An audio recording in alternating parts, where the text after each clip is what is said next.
News, জনগণের power house. উত্তর চব্বিশ পরগনায় অবস্থিত শ্রী শ্রী বাবা লোকনাথের জন্মস্থান চাকলাধাম হিন্দুদের একটি পবিত্র তীর্থস্থান ও সর্বধর্মের সমন্বয়ের পীঠস্থান। প্রতিদিন বহু ভক্ত বিভিন্ন রাজ্য দেশ থেকে আসেন বাবা লোকনাথ মন্দির দর্শন ও ভক্তিভরে পুজো দিতে।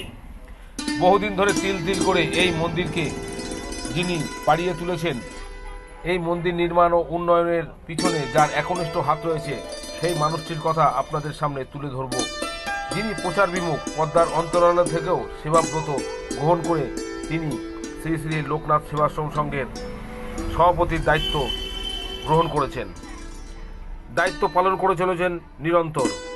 তিনি আর কেউ নন, বিশিষ্ট সমাজসেবী ও শ্রী শ্রী লোকনাথ সেবাশ্রম সংঘের দায়িত্বপ্রাপ্ত সভাপতি নবকুমার দাস।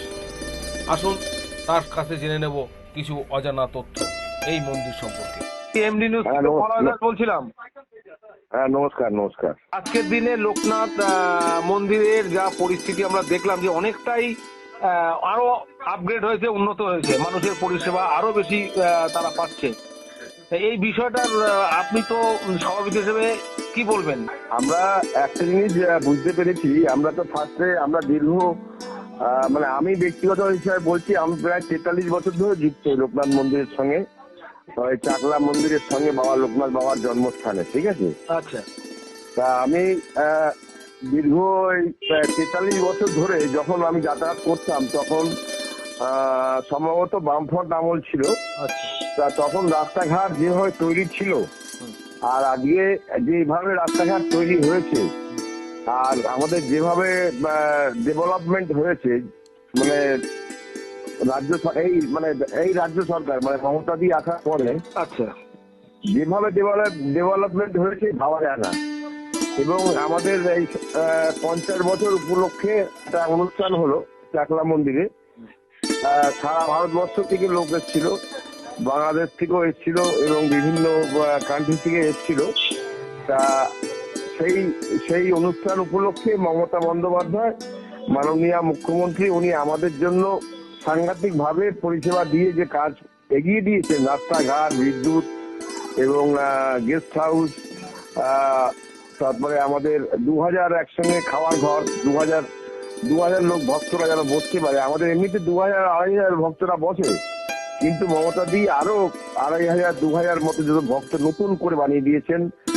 একটা পুকুর উনি সুন্দর করে সাজিয়ে দিয়েছেন এবং আমাদের একটা পুলিশ স্টেশন করে দিয়েছেন, আমাদের গেস্ট হাউস তো করেই দিয়েছেন বললাম, এবং আমাদের পুরনো গেস্ট হাউস ছিল ওটাও উনি ডেভেলপমেন্ট করে দিয়েছেন, রিপেয়ার করে দিয়েছেন। আচ্ছা, আপনাদের এই যে গেস্ট হাউসটা যে আপনাদের আছে, এটা কি মানে শুধুমাত্র বাইরের লোকেদের জন্য, না আমাদের স্থানীয় যারা থাকতে চান তাদের জন্য ব্যবস্থা থাকে?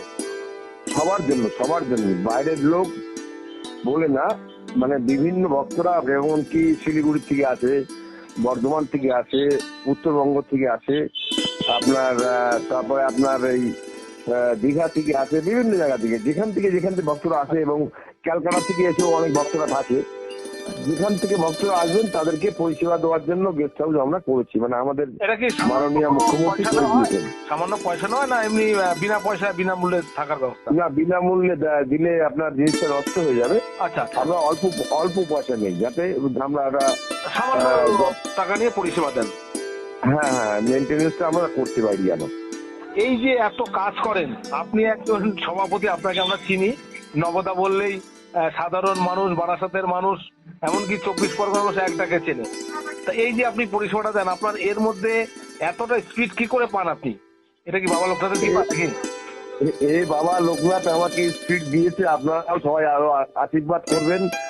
বাবা লোকনাথকে সবসময় বলি, বাবা তুমি শক্তি দাও, আমি যেন মানব সেবাটা করে যেতে পারি, মানুষের যেন সেবা পরিষেবা দিয়ে যেতে পারি। আগামী দিনে কি পরিকল্পনা আছে আরো আপনার? আগামী দিনে আমাদের পরিকল্পনা আছে, আমাদের একটা অনাথ আশ্রম আমাদের একটা মানে তৈরি হয়ে আছে। আচ্ছা, ওইটাকে দিদিকে বলবো, মানে মাননীয় মুখ্যমন্ত্রী বলবো এই অনাথ আশ্রমটা বড় করে করার জন্য। আচ্ছা, মানে আমাদের ইচ্ছা আছে অনাথ শিশুদের এনে যে আমরা ওদেরকে ওইখান থেকেই ছোটবেলা থেকে তৈরি করিয়ে ওদেরকে দিয়েই পুরো মন্দিরটা পরিচালনা করা। এমনিতে আমাদের 100 জন তো আমাদের স্টাফ আছেই, মানে সেবক আছে, মানে আমার দিনের দিনে আমাদের মানে লোকের সংখ্যা তো এত বাড়ছে, এত চাপ।